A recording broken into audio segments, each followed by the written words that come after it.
Hey yo, what's up guys? SuperCliff here, and thanks for tuning in on today's brand new episode. So picking up last where we left off, these creatures emerge from the ocean and start slaughtering all of these fishermen. Back in Amnesty Bay, we see a mother and her young child, a boy, waiting for the fishermen to come back, one of them being the father. And oh boy, is his family in for a horrible treat, because when daddy comes back, it ain't gonna be daddy. Absolutely not. Now we turn our attention away from terrible, terrible things, and we see Aquaman and Mera sitting down, enjoying a nice night in, Netflix and chill, yep, you know it, and they're looking over old photographs in one of Arthur's childhood photo albums. Then Mera sees this one picture with Thomas Curry and an older Asian man whom we have not yet met, but we will soon. And then Mera asks Aquaman, hey, who's this guy in the photo, because I've never seen nor have you ever mentioned this dude before. And Aquaman's like, yeah, that photo should not be in there. Don't talk about it. Mira's like, okay. Date night is officially ruined. Then the doorbell rings and there's a cop at the front door. And this cop must be a genius, because he's just asking all the wrong questions, but in the nicest way possible, because he's trying to not be awkward. And it's funny because here Jeff Johns gives yet another example of how he subtly makes fun of Aquaman without directly making fun of Aquaman. Hey, so you look exactly like Aquaman, and I was told you guys live in a lighthouse. So I went to every single lighthouse near the bay, couldn't find you guys. Here you are. Nice to meet you. And also, sup, Aquawoman? And that just teased Mera off. She's like, oh, hell no, dude. Because the thing about Mera is that, unlike Aquaman, who will kind of just whatever, they just don't get it, Mera will take it to great offense. Like, she'll literally threaten you, tell you that she's going to drain all the water out of your system because, you know, she can control water and whatnot. Basically, she just doesn't take anyone's crap. And the thing about her and Aquaman, a major contrast in their relationship is that whereas Arthur, who's half human, half Atlantean, and he's kind of somewhat ashamed of his Atlantean heritage, Mera's all for it. She is so proud of being Atlantean, or just simply from the ocean. Also, me personally, and for other people who find Mera so likable, is that she doesn't want to be viewed as an accessory of Arthur Curry. She doesn't want to be viewed as just a sidekick or like the woman. She's her own person. She has her own identity. She wants to be Mera #1. And that's why she almost kills this guy.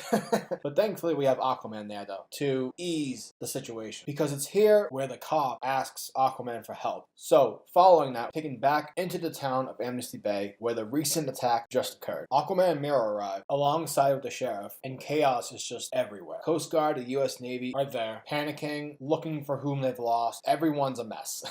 So, while all this is happening, Aquaman sends out a pulse in an effort to locate any nearby aquatic life, hoping to get like some sort of clue that can tell him like what just happened. And after he does so, he soon realizes that the ocean is basically deserted. There are no nearby fish in the area. Then, immediately afterwards, a couple of divers pop out of the water, and they pull up some sort of cocoon. Then before Aquaman can even figure out what they just pulled up, he hears the word food beneath the ocean's water. It's here when Aquaman starts yelling, telling everyone to get back, because the creatures from before, they come back. They're still hungry. Now, here's the cool part. These creatures have an appearance that is similar to a piranha with a somewhat human form to them. They're basically piranha monsters, and it's only natural that Mera has absolutely no tolerance for this whatsoever.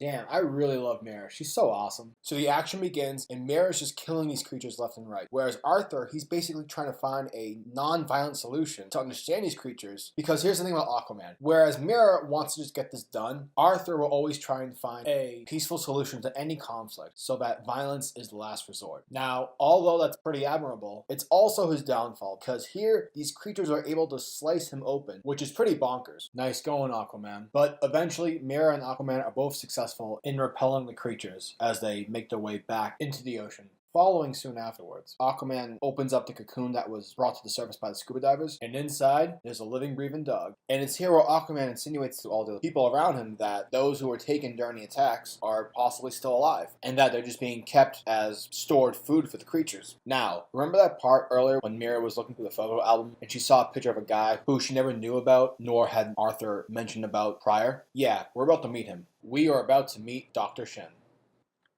And that wraps up today's video.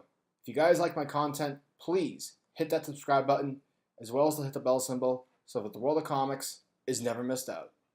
Peace, guys.